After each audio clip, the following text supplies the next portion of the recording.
Bonjour à tous et ravi de vous accueillir pour cette table ronde. Merci d'être avec nous pour l'heure du déjeuner. Peut-être qu'on est la dernière chose qui vous empêche d'aller attraper votre sandwich. On va essayer de vous intéresser et de vous faire réagir. Ravi en tout cas d'être avec vous pour parler des gaz verts, qui est un enjeu majeur dans la décarbonation pour l'industrie et pour les transports. Et pour parler de ce sujet passionnant, j'accueille avec nous ce midi 4 experts qui vont apporter des perspectives croisées sur les enjeux des gaz verts et qui vont intervenir à tour de rôle pour partager leurs expériences et puis quelque part les facteurs clés de succès des gaz verts dans la décarbonation. Alors je commence tout de suite peut-être pour vous dire quelques mots, par faire un tour de table des participants avec nous ce midi et commencer directement avec une question à Emmanuel. Emmanuel, peut-être quelques mots pour vous présenter. 21 ans chez Butagaz et en charge des gaz durables. Est-ce que vous pouvez nous donner peut-être quelques éléments de perspective sur ce que c'est que les gaz verts, quel est leur rôle et leur cas d'usage dans la décarbonation, et peut-être aussi nous donner vraiment des exemples de projets, qu'est-ce que ça peut représenter. Et peut-être petit à petit, on fera intervenir chacun pour croiser les perspectives. Voilà, merci Emmanuel. Merci Marie et bonjour à tous. Donc Emmanuel Manoretoni, moi je suis directeur gaz durable pour DCC Énergie, qui est une société que personne ne connaît et c'est normal. C'est un groupe international qui possède par exemple en France Butagaz et d'autres sociétés qui vendent de l'énergie et des services associés à l'énergie, donc principalement des produits pétroliers historiquement et des gaz butane et propane, gaz liquide on va dire, distribués en bouteilles et en citernes. Alors pour essayer de répondre à votre question, je dirais que très simplement gaz vert ça ne veut pas dire grand chose. En réalité ça recouvre plein de gaz potentiellement ou de molécules qui vont pouvoir être produits avec une empreinte carbone globalement faible. Hein, on ne va pas dire nul, c'est peut-être un peu abusé, mais voilà. Et donc moi c'est vrai que j'ai plutôt tendance à parler de gaz bas carbone parce que ça me paraît un peu englober plein de choses. Je pense que je vais avoir il y a d'autres intervenants qui vont être plus pertinents pour parler d'hydrogène, pour parler peut-être de biométhane. Mais je voudrais illustrer un peu ce qu'on fait sur un autre front pour un peu montrer ce qu'on peut imaginer en élargissant un petit peu. Donc nous, nos molécules habituelles, j'ai des collègues qui vendent du méthane, qui vendent du biométhane, qui vendent des carburants. Mais ce à quoi on est le plus habitué et le plus attaché, c'est peut-être le butane et le propane. Donc c'est aussi des hydrocarbures, c'est des molécules plus courtes. Et donc nous, on cherche à les produire par des procédés renouvelables, éventuellement d'y incorporer d'autres molécules. Donc par exemple, on travaille sur un produit qui est le diméthyléther. C'est une molécule relativement simple, qui a des propriétés assez proches. Et tout notre objectif derrière tout ça, c'est de trouver des molécules qui peuvent s'insérer dans les chaînes de valeur existantes, en faisant changer le moins possible les applications, les usages et la chaîne de transport et de stockage des clients. C'est hyper important. Alors, je reviens un peu à votre question plus large, j'essaie de ne pas être trop long. Si vous voulez voir le rôle des gaz bas carbone dans la transition énergétique, il y a plein de scénarios. Ils sont tous disponibles en ligne. Vous verrez qu'il y a des gens qui ont pris un prisme plutôt source d'approvisionnement, un prisme plutôt technologique, un prisme plutôt géopolitique. Et nous, on est des sociétés d'abord de distribution, donc notre prisme, c'est d'abord le prisme de l'adoption par les clients finaux. Et si on pense d'abord, par exemple, à l'industrie, la question qu'on peut se poser, c'est quoi les solutions bas carbone qui vont être disponibles pour nos clients industriels à horizon 2030, 2040, 2050 ? Et on se rend vite, mais très très vite compte qu'il n'y a pas une solution. Et ça, c'est vraiment notre credo, c'est qu'il faut qu'on crée de la flexibilité et une multiplicité de solutions pour des usages. Alors, par ailleurs, on fait des tas de choses dans notre société en termes de solutions solaires photovoltaïques et management de l'énergie. Mais il y en a beaucoup de clients qui vont avoir besoin de continuer à utiliser de la chaleur haute température. Et finalement, les gaz vont rester la meilleure solution. Alors, un mot de plus pour essayer d'exprimer de notre point de vue ce qui est crucial pour comprendre le rôle des gaz bas carbone, c'est que, si je fais un petit pas de côté, les voitures qui rouleront en 2035, quand on interdira la vente de véhicules thermiques, la plupart d'entre elles sont déjà en circulation ou vont être vendues bientôt.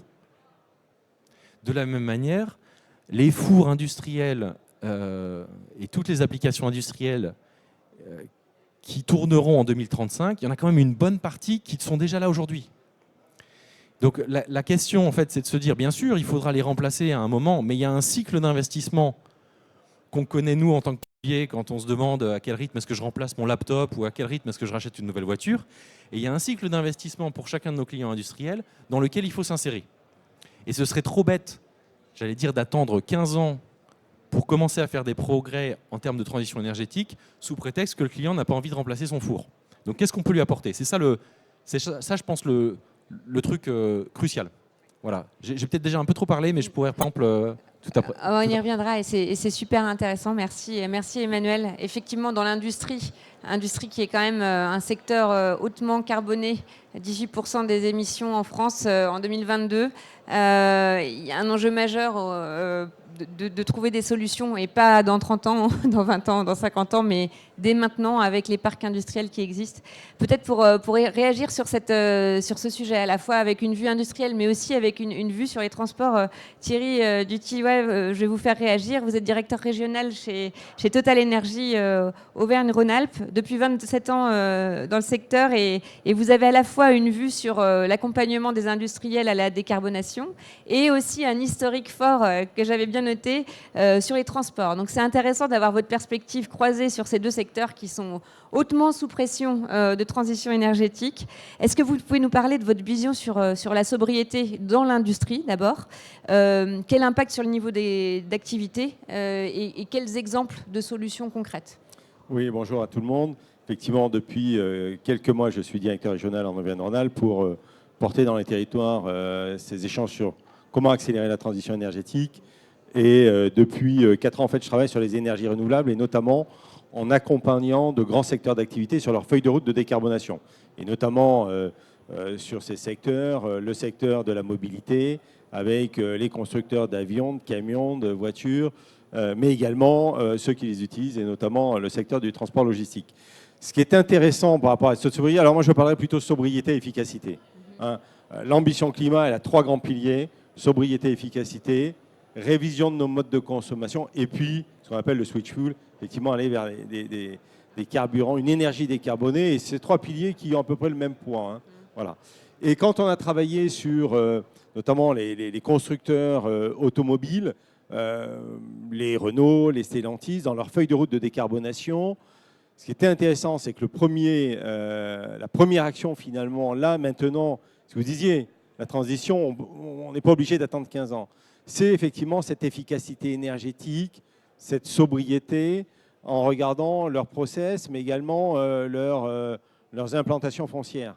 Et des objectifs, très clairement, de réduction à l'horizon 2030 de 15 à 20% de la consommation d'énergie, parce qu'à un moment donné, il y a une réglementation, il y a des contraintes, il y a un prix de la tonne de CO2, et puis il y a cette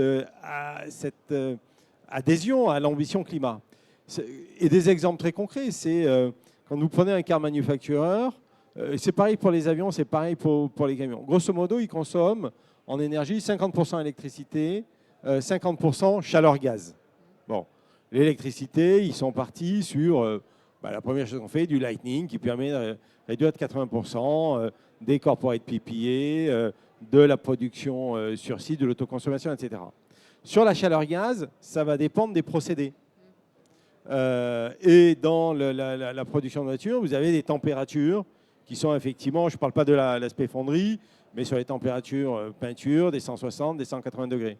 Un équipementier automobile comme Michelin, vous êtes plutôt sur la vulcanisation à 140 degrés. Et donc, à un moment donné, une fois que vous regardez ces procédés, que vous regardez comment vous optimisez, le cas de Renault est très intéressant, puisque Luca De Meo en a parlé. Et ben, le fait de resizer les usines qui avaient plus de 50 ans, de le réadapter aux nouvelles chaînes de production, de baisser des plafonds, de resserrer les espaces, Dès la première année, ils ont fait 8% d'économie de consommation d'énergie. Et donc, cette notion, on va la retrouver un petit peu partout dans les secteurs d'activité. Et donc, c'est important d'avoir en tête que tout de suite, maintenant, effectivement, la meilleure énergie décarbonée, c'est celle qu'on ne consomme pas. Voilà. Et effectivement, la sobriété avant tout. Si on parle quand même avec vous, Thierry, un petit peu du mix énergétique, en préparation de la table ronde, vous nous parliez de ce que vous commencez à nous dire ici, c'est-à-dire un mix pour un cas d'usage, notamment industriel, mais aussi dans les transports peut-être. Vous pouvez nous donner un petit peu des exemples de comment finalement mettre en place une bonne solution face à un cas d'usage spécifique. Oui, et puis Jean-Christophe rebondira bien sûr en tant que premier concerné. Ce qui est intéressant quand on a regardé le transport routier de marchandises, les émissions de CO2 au niveau mondial du transport passager marchandises, c'est 8 milliards de tonnes de CO2 équivalent, c'est un petit quart global de ce que produit l'homme.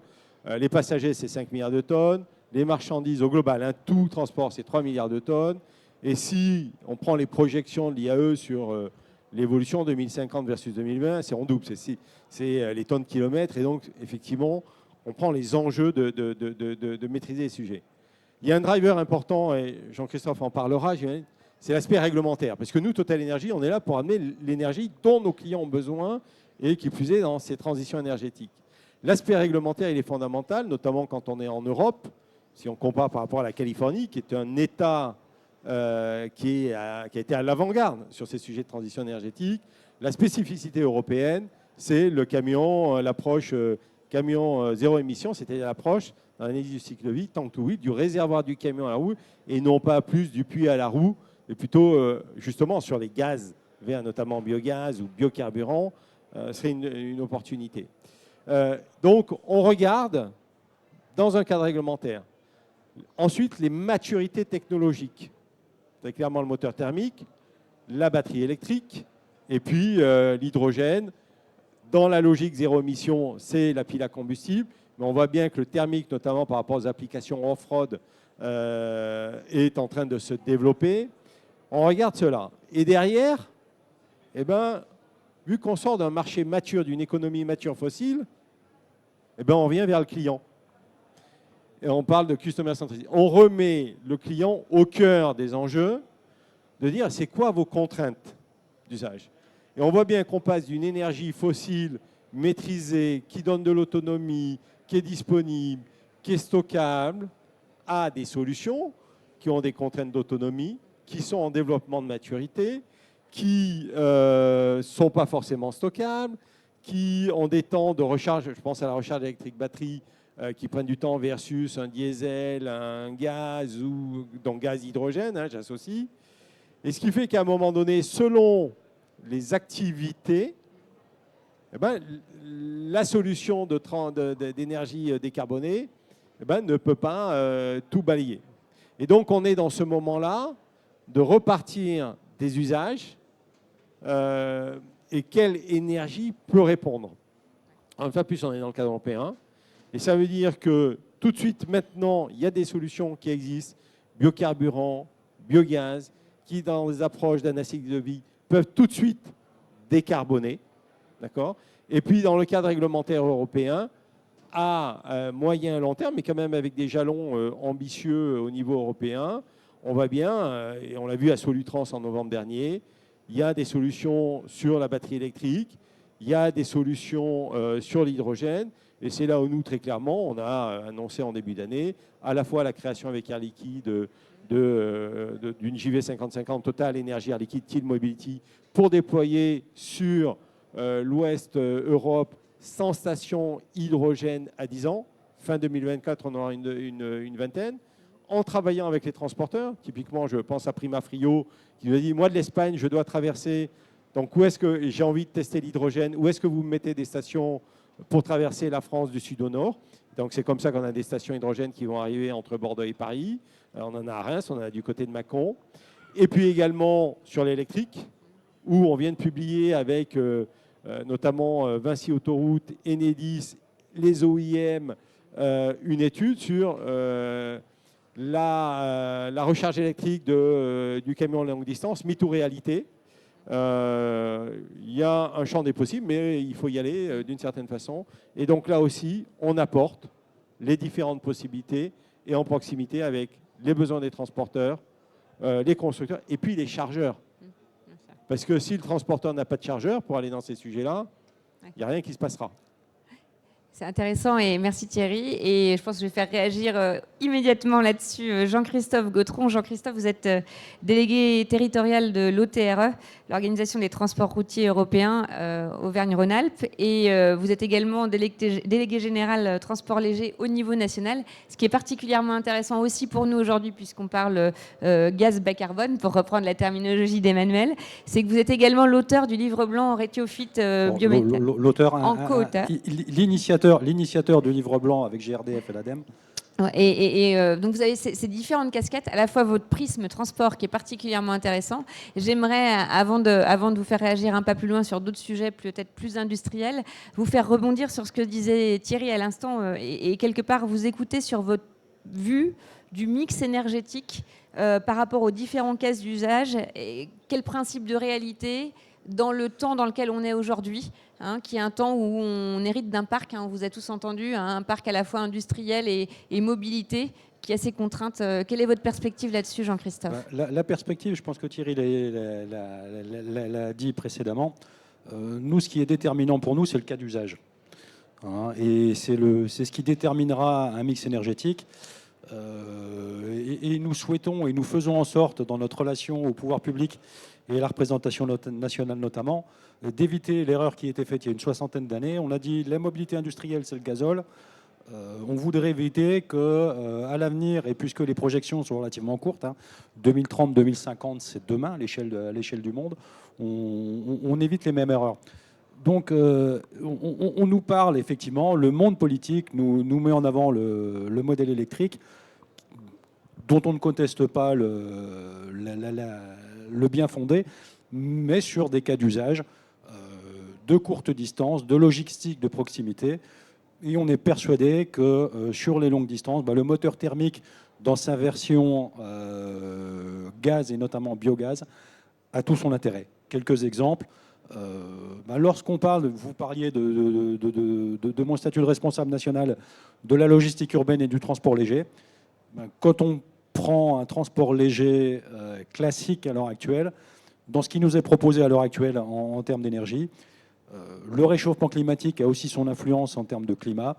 Quand il fait trop chaud, un véhicule perd 20 à 30% de sa capacité batterie. Quand il fait trop froid, il en perd aussi. À l'épisode très froid que nous avons pu connaître il y a à peu près 2 mois, un certain nombre d'entreprises avec lesquelles je travaille du transport léger ont été obligées de demander à leurs conducteurs de couper les climatisations dans les véhicules pour pouvoir finir les tournées. Et là encore, il y a une solution, on va acheter des dodons en plume et le conducteur peut finir sa tournée. A contrario, quand il fait très chaud l'été, avec les mêmes déperditions d'énergie, on demande au conducteur de couper la clim, mais solution 2, elle n'existe pas. Donc c'est faire crever le type dans son véhicule. D'autre part, la logistique urbaine, qu'elle soit d'ailleurs lourde en 19 tonnes ou en véhicule utilitaire léger, on a aussi du froid dirigé. À un moment, travailler sur du froid dirigé avec un véhicule électrique, à un moment, il faut savoir où on met l'énergie, ou dans la température dirigée, ou dans le moteur, mais on ne peut pas. C'est la raison pour laquelle il nous semble que pour les mobilités moyennement longues ou les mobilités longues, le biométhane a tout son sens. On a bien sûr les biocarburants baissants, mais avec cette limite que nous impose ou que nous imposera, on le force déjà l'État, notamment l'ADEME, c'est de dire les baissants, les XTL, les HVO, c'est très bien, mais le risque est de prendre sur la surface agricole vivrière française. Et donc, vous, transport pour compte d'autrui, qui bouffez du kilomètre à long d'année, ce n'est pas pour vous. Donc, nous reste la solution du biométhane. Solution pour laquelle on a un intérêt, c'est que le biométhane, quand il faut le produire, si on va vers et notamment sur un des aspects du biométhane qui est une très forte incitation à méthaniser les stations d'épuration. Pour mémoire et pour chiffres, je ne sais pas si quelqu'un de GRDF est dans la salle, méthaniser en France toutes les stations d'épuration, c'est 12 TWh de biométhane. Si toutes les mobilités lourdes et industrielles du transport pour compte d'autrui demain roulaient au biométhane, on n'en consommerait que 7. Donc il y a un intérêt premier, c'est la disponibilité. L'autre étant que si on méthanise toutes les steppes, toutes les stations ne seront pas à côté des réseaux de distribution et des réseaux d'injection des énergéticiens, et que nous, transporteurs, on participera à la chaîne de valeur. On transportera en amont les intrants, en aval le biométhane, et qu'on a une responsabilité morale et sociétale. Il y a chez nous 12 000 véhicules dédiés au transport d'hydrocarbures en citerne. Ce sont des gens à qui, à très court ou à moyen terme, il va falloir qu'on trouve une activité sous peine de les voir mourir. Merci Jean-Christophe. Et quelque part, le méthane a eu ou a parfois un peu mauvaise presse sur la partie vraiment intérêt, comment dirais-je, dans l'impact carbone de cette source d'énergie. Quelle est la différence entre le biométhane et un carburant classique? Est-ce que vous pouvez nous dire quelques mots là-dessus? Écoutez, il appartient aux énergéticiens de se prononcer sur le sujet. Moi, je ne me sens pas assez technique ou assez légitime pour le faire. Nous, on a une lecture qui est très pragmatique. Pour les transporteurs, c'est une lecture en termes de critères, puisque bien évidemment, qui dit réchauffement climatique, qui dit transition énergétique, dit aussi démarche politique et sociétale, la mise en place de zones à faible émission. Et nous, on lit ça en termes de vignettes critères, et tout ce qui peut nous permettre de rentrer sur les zones à faible émission, ou de pouvoir continuer à mener notre activité sans être verbalisable ou sanctionnable. Et alors, bien sûr, donc merci. Et effectivement, le biométhane fait partie du mix énergétique et des solutions. Il y a bien sûr une solution qui est sur toutes les lèvres et dont on parlait dans la table de ronde précédente, qui est évidemment l'hydrogène. Et il y a plein de manières d'apporter cette énergie. Et c'est là que je vais vous faire intervenir, Gérard Gatte. Vous êtes le fondateur de SacoWin, qui propose des solutions énergétiques de production d'hydrogène décarboné. Peut-être avant de vous poser des questions plus précises sur le mix énergétique, est-ce que vous pourriez nous donner à la fois votre avis sur l'hydrogène dans le monde du transport et les modes opératoires, et puis peut-être un pas plus loin nous présenter les nouvelles manières et l'approche SacoWin pour produire de l'hydrogène justement. Très bien, merci beaucoup Marie. Effectivement, l'utilisation de l'hydrogène dans les transports, tout comme dans l'industrie d'ailleurs, est un vecteur qui va être intéressant puisqu'on ne va plus émettre de CO2, ce qui est aujourd'hui un objectif important, on l'a vu par rapport à la planète. Et dans l'industrie, de la même manière, parce que, comme on le disait précédemment, les industriels utilisent beaucoup de gaz pour pouvoir créer des flammes, de la température pour leurs procédés industriels qui sont indispensables. Et aujourd'hui, on ne peut pas les remplacer par de l'électricité. Donc on se retrouve donc face à un enjeu qui est fondamental d'avoir des vecteurs énergétiques supplémentaires. Alors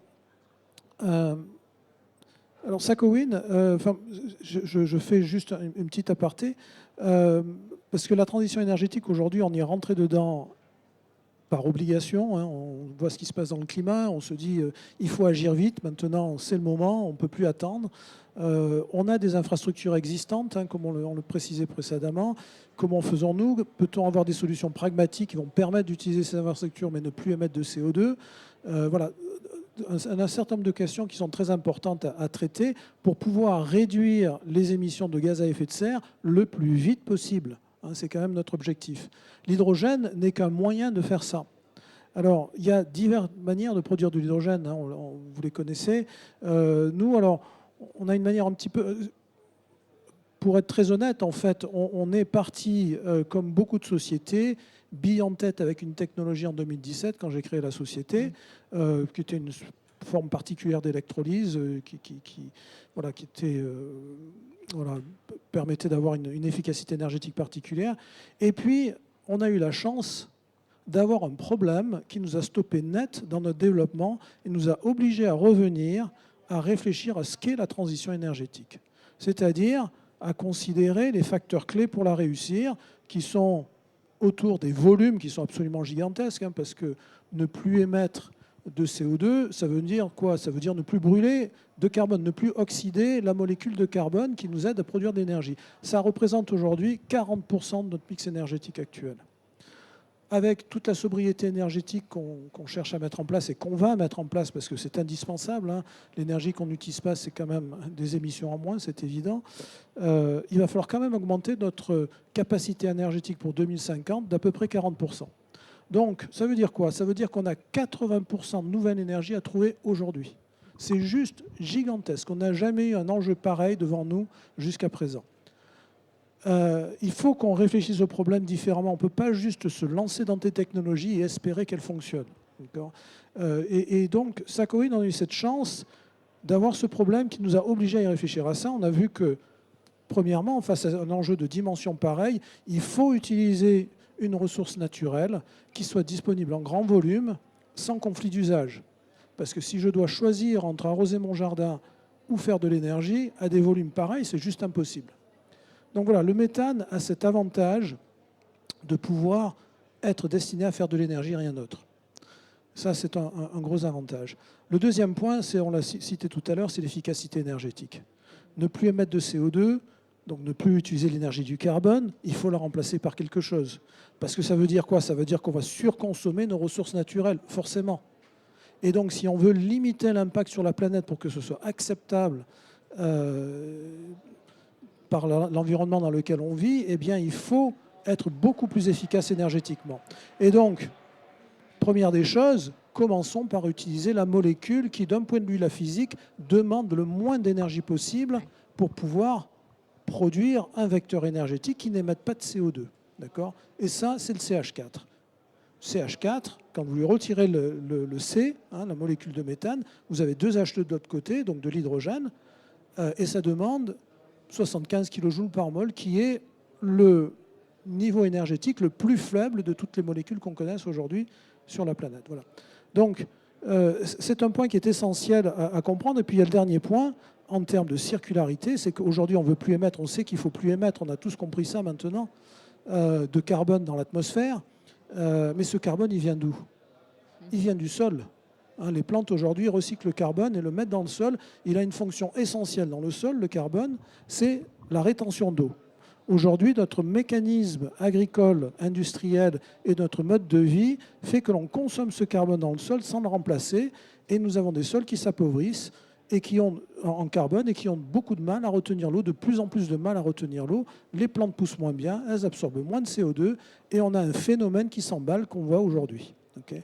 Donc remettre le carbone dans le sol fait partie du cycle de ralentissement de ce phénomène. Voilà.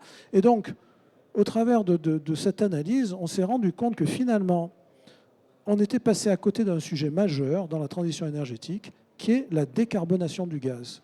C'est-à-dire retirer le carbone en précombustion avant que ça devienne du CO2, du gaz, pour en faire un vecteur énergétique qui n'émette plus de CO2. Voilà. Et donc c'est ce que nous faisons chez Sakoin par ce qu'on appelle la plasmalyse du méthane. Donc on utilise un plasma pour craquer le méthane qui permet donc de retirer le carbone du méthane avant toute combustion, d'accord, et donc sans émettre de CO2. Et l'intérêt de cette solution, c'est que d'un point de vue électrique, eh bien, on va consommer 5 fois moins d'électricité que qu'on peut faire avec un électrolyseur. D'accord ?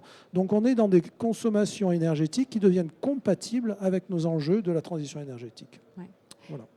Et merci, c'est intéressant. Ça nous donne la perspective sur d'autres approches technologiques pour quelque part fournir de l'hydrogène. Pour revenir à l'hydrogène justement, et peut-être je me tourne à nouveau vers vous Thierry, il y a quand même une question fondamentale qui est en filigrane de tout ça, c'est le timing. Quel timing pour la transition hydrogène? Et généralement, l'ensemble des gaz verts aujourd'hui, on sent qu'il y a un certain nombre de solutions techno qui sont en cours de maturation ou qui ne sont pas encore complètement scalable aujourd'hui. C'est quoi les freins? C'est quoi les enjeux selon vous?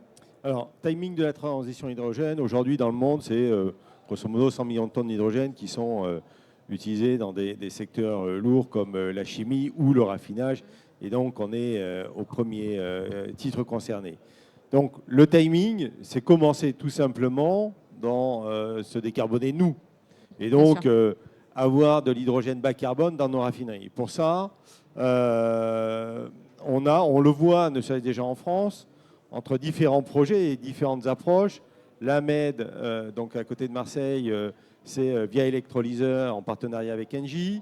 le bassin Normandie avec Air Liquide sur le bassin, c'est-à-dire nous ne sommes pas le seul industriel. Les différents industriels sur le bassin, c'est dans une logique qu'on appelle aujourd'hui l'hydrogène bleu, capture de CO2, stockage du CO2.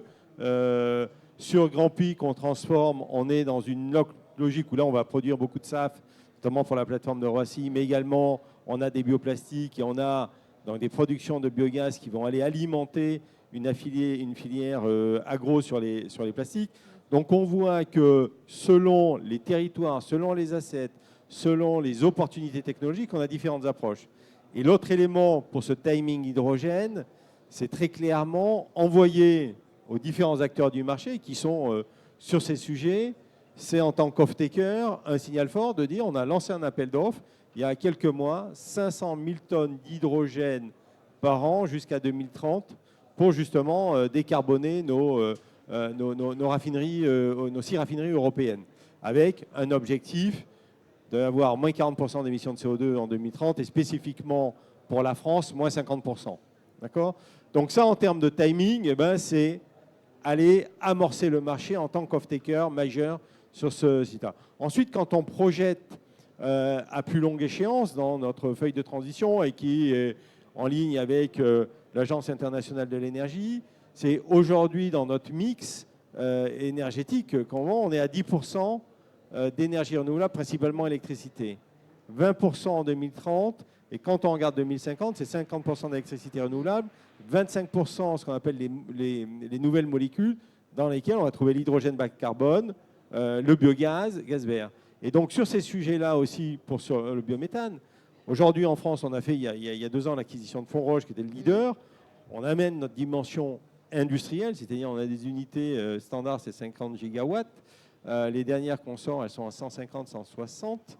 Et on a pour objectif de faire x20 au niveau mondial sur notre production de biométhane, où on est Europe, France, Pologne, États-Unis. Voilà. Donc on est véritablement sur ce train d'accélération pour développer ces gaz verts. Et juste sur la mobilité, parce qu'il y a ce sujet potentiel de l'hydrogène sur la mobilité, c'est bien le secteur industriel qui va tirer le développement de l'hydrogène avec des enjeux sur des innovations. Et on voit là, il y a des ruptures, qui est de baisser le coût de l'hydrogène pour avoir des TCO qui sont viables avec l'économie du transport. Et merci pour cette mise en perspective. Et ça rejoint finalement un sujet, puisque quand on parle de timing, on parle de faisabilité, on parle de pression sur les feedstocks. Et là, je me tourne vers vous à nouveau, Emmanuel. Vous êtes bien placé, je pense, pour avoir une vue sur cette pression sur les ressources. Quels sont les freins, quels sont les facteurs clés de succès et en quoi est-ce que cette pression sur la ressource a un impact sur le timing des solutions biogaz qu'on peut proposer demain à l'industrie, au transport? Oui, alors bon, je ne vais pas redire ce qui a été dit sur l'efficacité et la sobriété, mais c'est quand même la première réponse. Oui, oui, c'est vrai. C'est que même en réduisant très fortement la consommation de gaz, il faudra encore croître par des facteurs 3, 5, 10 les productions de biométhane, par exemple. Donc, c'est un peu pareil sur les biocarburants. Donc, même s'il y a la sobriété, on va être confronté à ça. Nous, on distribue du biopropane issu de la bioraffinerie de Total Energy de la Med depuis quelques années déjà. On l'a testé dans différents segments clients. Et on va continuer à le faire. On pense que c'est un excellent produit pour commencer à, je veux dire, évangéliser, comme disent les gens de la Silicon Valley. C'est-à-dire, mais simplement expliquer plus largement que c'est possible, ça existe, et que c'est utilisable tout de suite. Mais il est vrai que à plus long terme, je vais dire peut-être quelque part entre 2030 et 2040, le développement de ce procédé d'hydrotraitement, je suis désolé, je pense tellement en anglais quand je pense à ça que... Hein, on va vivre avec ça, vous pouvez y aller. Mais... Hydrotraitement des huiles végétales, oui. Que va se heurter à des limites en termes de feedstock disponibles et adéquates, sans rentrer dans des concurrences perverses avec d'autres usages. Donc il faut penser à d'autres choses. Donc nous, c'est pour ça, par exemple, qu'on investit sur des recherches et des partenariats autour du diméthyléther. C'est un produit qui peut être fabriqué en déshydratant du méthanol, et on peut faire le méthanol renouvelable à partir de pas mal de procédés différents, à partir de la biomasse, par gasification, mais aussi sous une forme d'électrofuels, donc en partant d'hydrogène renouvelable et de captation de CO2. Et donc ça ouvre une palette de procédés de production plus large. Et donc voilà, d'un côté on travaille avec des producteurs là-dessus, et de l'autre, là déjà on travaille sur ce versant de l'adoption par des clients industriels. Et donc en particulier, on fait des recherches en Grande-Bretagne et en Suède. Et on a la chance de travailler depuis quelques années en Suède avec un client qui est vraiment magnifique. C'est des gens qu'on adore parce qu'ils sont super exigeants. C'est une forge, pas une forge de taille gigantesque, mais une forge dans une zone en Suède où de toute façon il n'y a pas de réseau de gaz naturel. Ils testent plein de choses parce qu'ils veulent être pionniers sur la performance environnementale de leur unité. Ils utilisent évidemment énormément d'électricité, et c'est plutôt de l'électricité propre parce qu'elle est issue de l'hydraulique suédois. Mais ils ont fait passer une partie de leurs fourneaux au GNL, bio-GNL. Et avec nous, ils font passer une autre partie de leurs procédés, du propane fossile au diméthyléther renouvelable. On l'a testé sur site, on sait que ça marche, on montre que ça marche, et on est en train de démontrer qu'on va pouvoir le faire de façon routinière en adaptant notre réseau logistique à proximité, sans leur demander des adaptations importantes à leurs procédés. Et je pense que c'est ce qui leur permet de faire ces avancées tout de suite. Mais merci, c'est super intéressant. Je trouve que c'est rassurant aussi, en vous écoutant, de voir que c'est déjà une réalité et qu'il y a des choses qui sont faisables vraiment dès maintenant, sans faire des investissements colossaux ou des changements de process drastiques qui ne sont pas viables pour la plupart des industriels. Si on parle à nouveau du transport, du coup, je me tourne à nouveau vers vous, Jean-Christophe.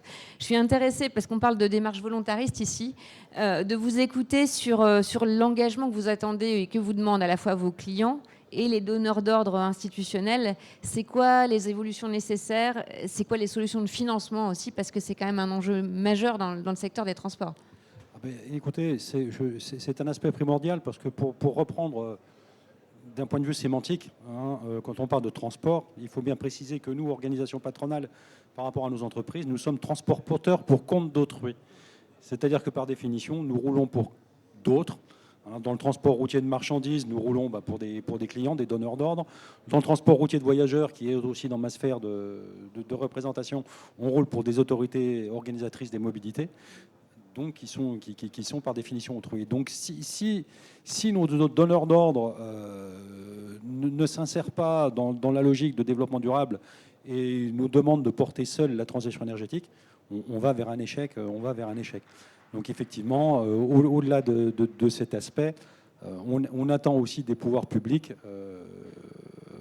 d'être aidés, puisque d'un point de vue purement économique, nous savons que, et je pense que vous le savez tous, le transport, d'un point de vue économique en France, mais également en Europe, n'est pas dans sa meilleure forme. C'est pas financièrement une des économies qui soit les plus performantes, et on a besoin d'une participation de l'État, qu'elle soit sur des aides directes, des déductions fiscales, sachant que nous amenons aussi un certain nombre de propositions. Nous ne sommes pas seulement en attente, mais nous sommes engagés d'une part parce que ça fait une quinzaine d'années que nous avons investi dans des programmes de développement durable et de transition énergétique, le programme EVE, où nous nous engageons à réduire nos productions de gaz à effet de serre. Et surtout également, vous l'avez évoqué lorsque vous avez évoqué le livre blanc, nous n'attendons pas seulement de pouvoir travailler avec des véhicules neufs de la transition énergétique, mais il se trouve qu'il existe des possibilités. On parlait d'analyse de cycle de vie. L'ADEME nous dit que la première décarbonation dans le transport, c'est de prolonger la durée de vie des véhicules.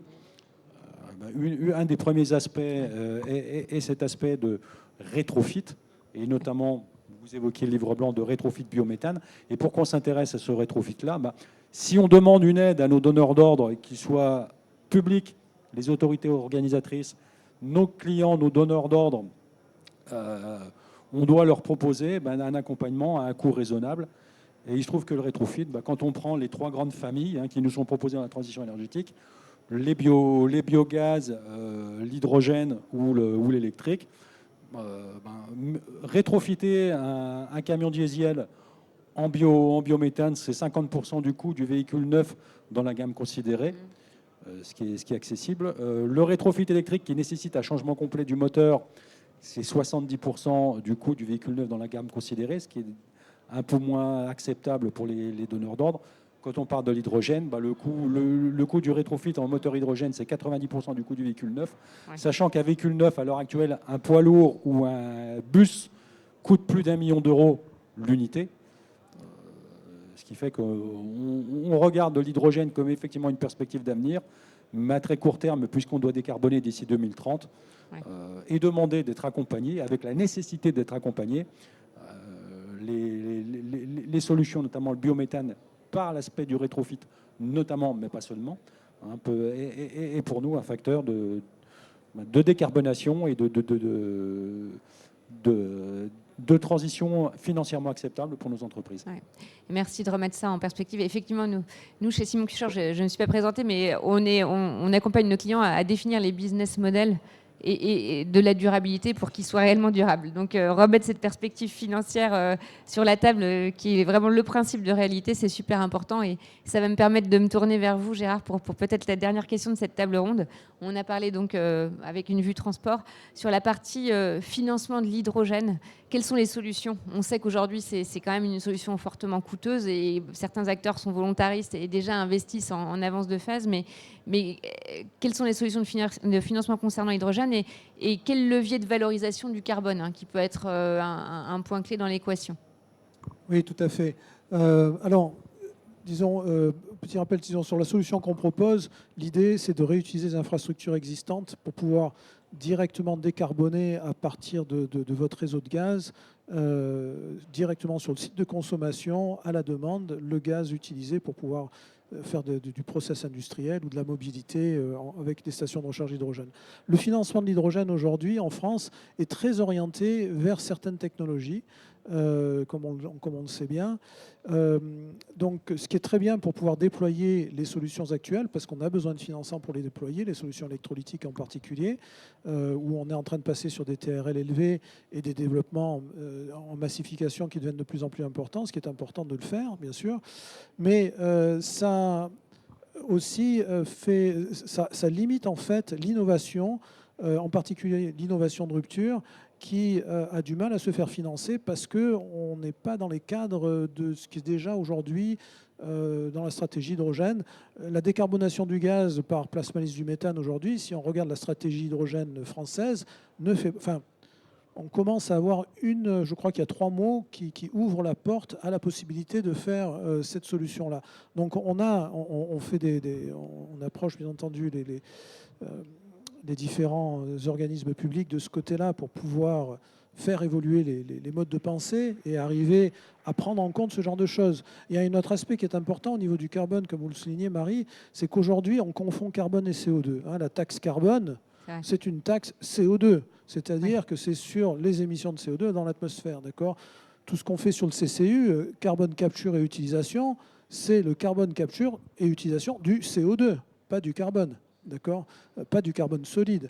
Quand vous faites de la décomposition du méthane en pré-combustion, vous obtenez un carbone minéral solide, utilisable directement, une séquestration définitive du carbone qui ne se retrouvera jamais dans l'atmosphère. D'accord ? Donc on est sur une forme tout à fait différente qui aujourd'hui n'est pas encore intégrée dans la réglementation pour une simple raison, c'est que notre technologie n'est pas encore sur le marché aujourd'hui.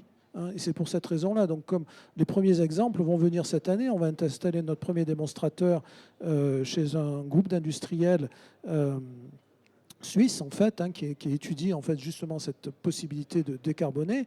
Donc, on commence, sortie du produit en 2026. Donc, les choses se mettent en place. Mais c'est vrai que la réglementation est aujourd'hui destinée à permettre aux technologies actuelles de fonctionner. Donc le carbone, ce qui est intéressant, c'est que quand c'est de cette manière-là, et surtout quand on décarbone du biométhane, alors en France, c'est sûr que décarboner du biométhane, c'est un peu tôt, je vous l'accorde. Aujourd'hui, on est à 5% de l'utilisation de la biomasse en France, quand d'autres pays européens sont à plus de 60%. On a du chemin à faire, clairement, d'accord ? Donc, et aujourd'hui, il est sûr qu'avec la petite quantité de biométhane qu'on a aujourd'hui, le décarboner, ça serait dommage.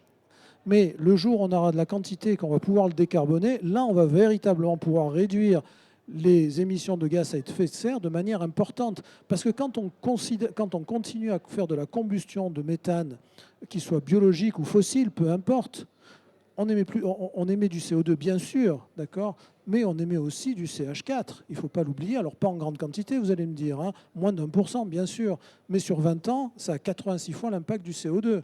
Donc ce qui veut dire que même si vous utilisez du biométhane, vous doublez votre impact CO2 par le CH4, vous allez émettre de toute manière avec du biométhane. D'accord. Alors vous avez beau être biogénique au niveau du CO2, vous avez un impact environnemental qui n'est pas nul. D'accord. Donc c'est vraiment important de considérer cette décarbonation du gaz parce que c'est un moyen pragmatique, rapide, disons en utilisant ce que l'on a aujourd'hui pour pouvoir obtenir un vecteur énergétique véritablement décarboné et accélérer la transition énergétique. Voilà un petit peu, disons, notre approche. Merci beaucoup à tous les quatre pour ces perspectives croisées, super intéressant à la fois en termes de perspectives, de principes de réalité, de sujets de financement et puis aussi ce thème du mix énergétique et du cas d'usage qui est particulièrement intéressant. Je ne sais pas si on a encore quelques questions dans la salle, mais sinon, n'hésitez pas. Pour nos intervenants. Sinon, écoutez, il reste à moi de vous remercier tous. C'était très intéressant et puis au plaisir d'échanger un peu plus après. Merci à vous.